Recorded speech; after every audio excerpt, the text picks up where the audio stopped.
எங்களிடம் இருக்கிற தரவுகளின் அடிப்படையில தலைவர் நீங்க தான் சொல்லிடுறாங்க தேர்தல் ஆணையம். அதெல்லாம் முடிஞ்சு போன கதையை ஏன் பேசுறதும் ஐயா தாண்டி நீங்க அனுசரிச்சு இல்ல. அனைத்து தரப்பு மக்கள், குறிப்பாக உழைக்கின்ற வர்க்கம், பாட்டாளி வர்க்கம், அரசு ஊழியர்கள், இளைஞர்கள், பெண்கள், பெற்றோர்கள்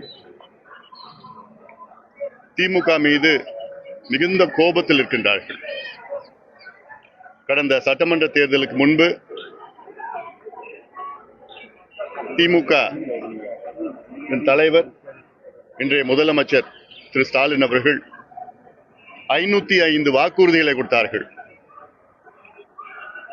இதில் வெறும் 66 வாக்குறுதிகள் மட்டும் முழுமையாக நிறைவேற்றியிருக்கின்றார். அதனால்தான் இன்று ஒரு பக்கம் சத்துணவு ஊழியர்கள் போராட்டம், அடுத்த பக்கம் ஊராட்சி மன்ற செயலாளர்கள் ஒரு பக்கம் போராட்டம், செவிலியர்கள் போராட்டம், துப்புரவு பணியாளர்கள் போராட்டம், அரசு ஊழியர்கள் போராட்டம், இணை பேராசிரியர்கள் போராட்டம், ஆசிரியர்கள் போராட்டம், மருத்துவர்கள் போராட்டம், விவசாயிகள் போராட்டம், நெசவாளர்கள் போராட்டம் என்று அவரவர்கள் அன்றாடம் போராடி கொண்டிருக்கின்றார்கள். காரணம், கடந்த முறை ஸ்டாலின் அவர்கள் எங்களுக்கு வாக்குறுதி கொடுத்தார், அதனால்தான் அவர்களுக்கு நாங்கள் வாக்களித்தோம், எங்களை ஏமாற்றி விட்டார்கள் என்று போராடுகின்ற அத்தனை பேரும் சொல்லுகின்ற ஒரு கருத்து. மிகப்பெரிய ஒரு ஏமாற்றம் தமிழ்நாட்டில் நடந்து கொண்டிருக்கிறது. ஒரு காட்டாட்சி, ஊழலாட்சி, மக்கள் விரோத ஆட்சி. இந்த திமுக அரசினுடைய மிகப்பெரிய தோல்வியாக நான் பார்ப்பது, தமிழ்நாட்டில் எல்லா கிராமங்களிலும் இன்று போதைப் பொருட்கள் விற்று கொண்டிருக்கின்றார்கள். The biggest failure of the DMK government is selling of not only marijuana but other drugs like cocaine, heroin, fentanyl. அதாவது அமெரிக்காவில் எந்தென்ன போதைப் பொருட்கள் கிடைக்கிறதோ அத்துணையும் தமிழ்நாட்டிலே நகரங்கள் மட்டும் கிடையாது, பள்ளிக்கூட வாசல் கிடையாது, கல்லூரி வாசல் மட்டும் கிடையாது, கிராமங்களிலே கிடைத்துக் கொண்டிருக்கிறது. அதாவது இந்த ஒரு தலைமுறையை நாசப்படுத்தி கொண்டிருக்கின்ற திமுக அகற்றப்பட வேண்டும். ஸ்டாலின் அவர்களுடைய தந்தை கலைஞர் அவர்கள் 3 தலைமுறைகளாக இந்த மதுவை அறிமுகப்படுத்தி, மீண்டும் அறிமுகப்படுத்தி, அன்றைய ராஜாஜி அவர்கள் எவ்வளவோ கெஞ்சி, அதற்கு பிறகும் கலைஞர் அவர்கள் 1971-72 டாஸ்மார்க் என்ற அந்த மதுக்கடைகளை திறந்தார். 3 தலைமுறையில் நாசப்படுத்தி, இப்பொழுது ஸ்டாலின் அவர்கள் இந்த ஒரு தலைமுறையை போதைப் பொருட்களால் நாசப்படுத்தி விட்டார்.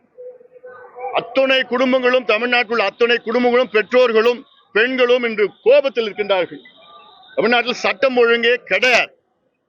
எங்க பார்த்தாலும் கொலை, கொள்ளை, பெண்களுக்கு எதிரான குற்றங்கள், தினம் தினம் குற்றம் நடந்து கொண்டிருக்கிறது. காரணம் போதை, கஞ்சா மட்டும் இல்லை, அந்த பவுடர்ல இருந்து, மருந்துல இருந்து, மாத்திரையில இருந்து.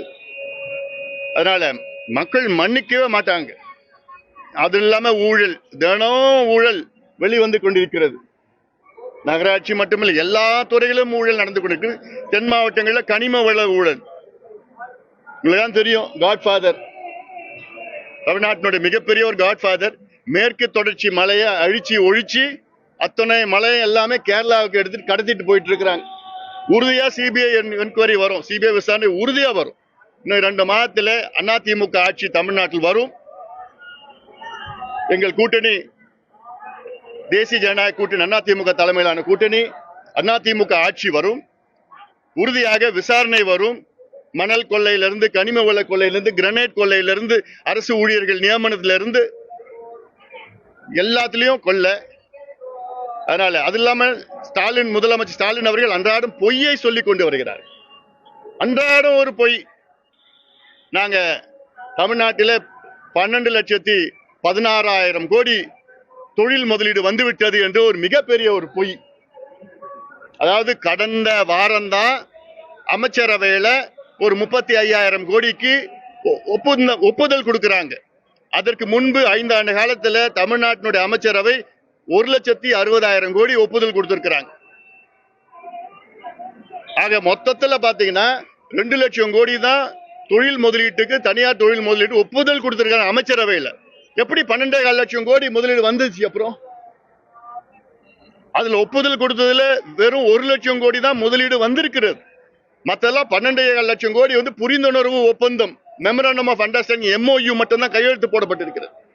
உடனடியாக 12.5 லட்சம் கோடி வந்துடுச்சு, 35 லட்சம் பேருக்கு வேலை வந்துடுச்சு.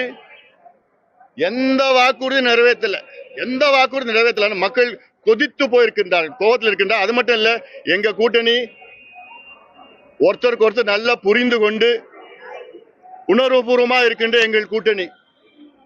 ஆனால் திமுகவில் குழப்பங்கள், காங்கிரஸ் ஒரு பக்கம், விசிகே ஒரு பக்கம், வைகோ அவர்கள் ஒரு பக்கம், அந்த எல்லாமே பிச்சுக்கிட்டு இருக்கிறாங்க. எங்களுக்கு எந்த பிரச்சனையும் கிடையாது. இன்னும் சில கட்சிகள் எங்க கூட்டணிக்கு வர இருக்கிறது. அதனால இன்னைக்கு இந்த தேர்தல் அண்ணா திமுகவுக்கும் திமுகவும் நடக்கின்ற ஒரு தேர்தல் இது. இந்த தேர்தலில் எங்கள் கூட்டணி மிகப்பெரிய வெற்றி பெறும். அந்த வகையிலே தமிழ்நாட்டு மக்கள் இன்று இன்னும் தேர்தலுக்கு காத்து கொண்டிருக்கின்றார்கள். வந்தவுடன் மிகப்பெரிய ஒரு பேரலை வந்து எங்களுக்கு சாதமாக பேரலை, திமுகவுக்கு எதிரான ஒரு பேரலை வந்து திமுக ஆட்சி அகற்றும். இன்னும் சொல்ல போனா எங்கள் கூட்டணி 200 தொகுதிகள் மேல் வெற்றி பெறும். திமுக ஒற்றை நம்பர், அதாவது சிங்கிள் டிஜிட்ல தான் வரும்.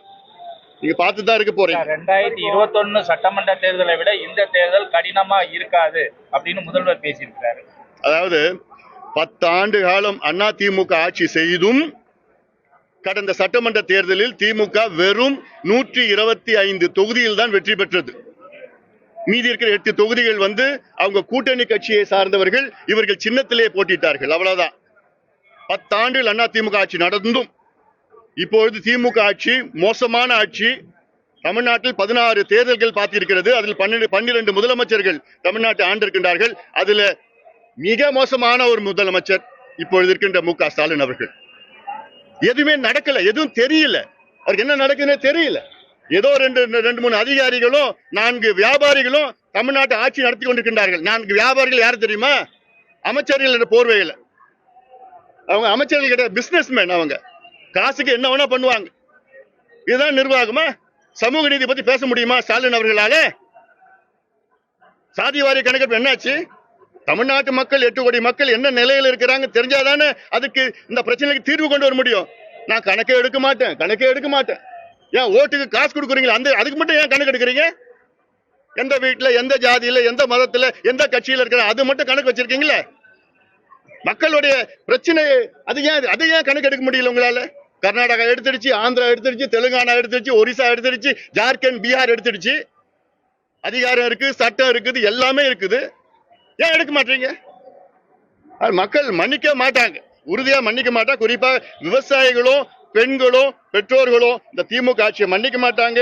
உறுதியாக எங்கள் கூட்டணி மிகப்பெரிய வெற்றி பெறும்.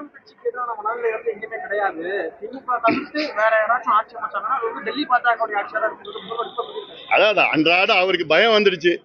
அன்றாடம் ஏதோ உளறி கொண்டிருக்கின்றார். அந்த பயத்துல ஏதாவது சொல்லணும். ஏன்னா மக்கள் அவர் மீது நம்பிக்கை முழுமையை இழந்து விட்டார்கள். ஏதாவது இந்த 45 நாள்ல 26 அறிவிப்புகள், உங்களோட ஸ்டாலின், அவங்களோட ஸ்டாலின், நலமான ஸ்டாலின், நலம் இல்லாத ஸ்டாலின், இதெல்லாம் ஒரு அறிவிப்பா? ஏன் 5 ஆண்டுகள் என்ன பண்ணீங்க? கடைசி நேரத்தில் இப்ப என்ன அறிவிப்பு உங்களுக்கு? இளைஞர்கள் வந்து அவங்க மனசுல இதெல்லாம் சொல்லணுமா? அது என்ன அறிவிப்பது? கனவை சொல்லுங்கள் இளைஞர்களே. இளைஞர் என்ன சொல்ல போறாங்க முதலமைச்சர்கிட்ட? ஐயா முதலமைச்சர் அவர்களே, எங்க கனவு, இளைஞர்களுடைய கனவு என்ன? தமிழ்நாட்டில் கஞ்சா இருக்கக்கூடாது, போதைப் பொருட்கள் இருக்கக்கூடாது, சாராயம் இருக்கக்கூடாது, மது இருக்கக்கூடாது, ஊழல் இருக்கக்கூடாது, லஞ்சம் இருக்கக்கூடாது, விவசாயிகள் மகிழ்ச்சியா இருக்கணும், நீர் மேலாண்மை முக்கியத்துவம் கொடுக்கணும், ஆத்துல தடுப்பணை கட்டணும், ஆறுகளை அழிக்க கூடாது, கல்வி இலவசமா தரமா கொடுக்கணும், சுகாதாரம் இலவசமா தரமா கொடுக்கணும். இதுதான் இளைஞர்களுடைய கனவு. இதுல ஏதாவது ஒண்ணு நிறைவேற்ற முடியுமா ஸ்டாலின் அவர்களால? நிச்சயமா முடியாது. சார், எங்களிடம் இருக்கிற தரவுகளின் அடிப்படையில தலைவர் நீங்க தான் சொல்லிடுறாங்க தேர்தல் ஆணையம். அதெல்லாம் முடிஞ்சு போன கதையை ஏன் பேசுறீங்க? ஐயா தாண்டி நீங்க அனுசரிச்சு இல்ல முடிஞ்சு போவதற்கான இனிமதற்கான வாய்ப்பு இருக்கா? முடிஞ்சு போனது பத்தி பேசிட்டு இருக்கு. இனிமதற்கான வாய்ப்பே இல்லையா சார்? வரும் சார். காங்கிரஸ் வந்து கூட்டணியில ஆட்சியில பங்கு கேட்டது, அதே போல நீங்க ஏதாவது ஆட்சியில பங்கு கேட்கிற மாதிரியாவது? நான் சொல்லி அண்ணா திமுக ஆட்சின்னு சொல்லிட்டேன்.